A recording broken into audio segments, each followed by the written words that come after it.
শিখি একাডেমিতে তোমাদের সবাইকে স্বাগতম। এই ভিডিওতে এখন আমরা সপ্তম শ্রেণীর বাংলা বইয়ের সাহিত্য পড়ে লিখতে শিখি অধ্যায়টি থেকে সংক্ষিপ্ত সিলেবাসের আলোকে 158 পৃষ্ঠার এই কাজটির সমাধান দেখব। এখানে আমাদের কাজটি হচ্ছে বলিও লিখি। আষাঢ়ের এক রাতে গল্পটি নিজের ভাষায় বলো এবং নিজের ভাষায় লেখো।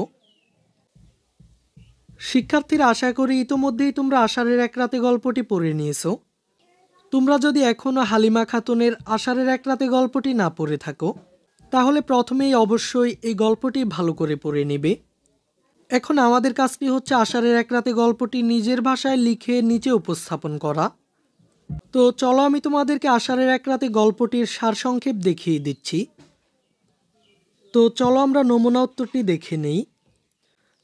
আকাশে তখন বিদ্যুতের ঝলকানি, মাঝে মাঝে মেঘের গর্জন। আষাঢ়ের এমন এক বৃষ্টিমুখর দিনে বড় ভাইয়ের সঙ্গে মৌরি বিলে মাছ ধরতে গিয়ে আবু বিশাল এক বোয়াল মাছ ধরেছিল। বর্ষাকালে মৌরি বিলে প্রচুর মাছ ধরা পড়ে।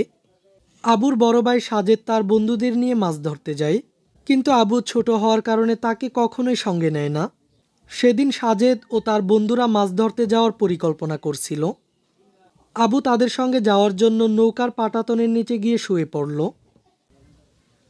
মাছ ধরতে যাচ্ছে সাজেদ, তার বন্ধু বিপুল ও বায়েজিদ, আর নৌকা বাওয়ার জন্য কিষান, তিনু। তারা সঙ্গে নিয়েছে হারিকেন, কয়েক ধরনের জাল ও রাতের খাবার।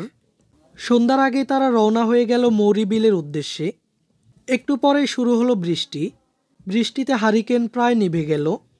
পাটাতনের নিচে রাখা কেরোসিনের বোতল আনতে গিয়ে তারা আবিষ্কার করলো আবু সেখানে ঘুমিয়ে আছে। আবুকে জাগিয়ে কিছুক্ষণ নিন্দামন্দ ও উপহাস করে। তিনুর জিম্মায় নৌকাতে আবুকে রেখে সাজেদ তার বন্ধুদের নিয়ে চলে গেল মাছ ধরতে। টিনের আংটা দিয়ে বড়শি বানিয়ে নিয়ে গিয়েছিল আবু, সঙ্গে টোপ হিসেবে তেলাপোকা। দুটো বড়শিতে তেলাপোকার টোপ গেঁথে পানিতে ফেলে দিয়ে আবু নৌকায় বসে রইল। আবু শুনেছিল বোয়াল মাছ তেলাপোকা ভালোবাসে। হঠাৎ আবুর বড়শির শলা নিচের দিকে চলে গেল, টান পড়ল ছিপের রশিতে। তিনুর সাহায্যে আবু ছিপ ধরে রাখল এবং একটু পরে একটি মাছ ধরল তারা। বিজলির আলোয় দেখতে পেল একটি বোয়াল মাছ, যার সাইজ অনেকটা আবুর মতোই। এদিকে সাজেদরা কোনো বড় মাছ ধরতে না পেরে হতাশ হয়ে ফিরে এলো। এসে বোয়াল মাছ দেখে তারা অবাক হয়ে গেল। এত বড় বোয়াল কে ধরলো জানতে চাইলে আবু বলল সে ধরেছে। এই ক্লাসে এই পর্যন্তই। পরবর্তী ক্লাসে আমরা আষাঢ়ের এক রাতে গল্পটির সঙ্গে জীবনের সম্পর্ক খুঁজে বের করব।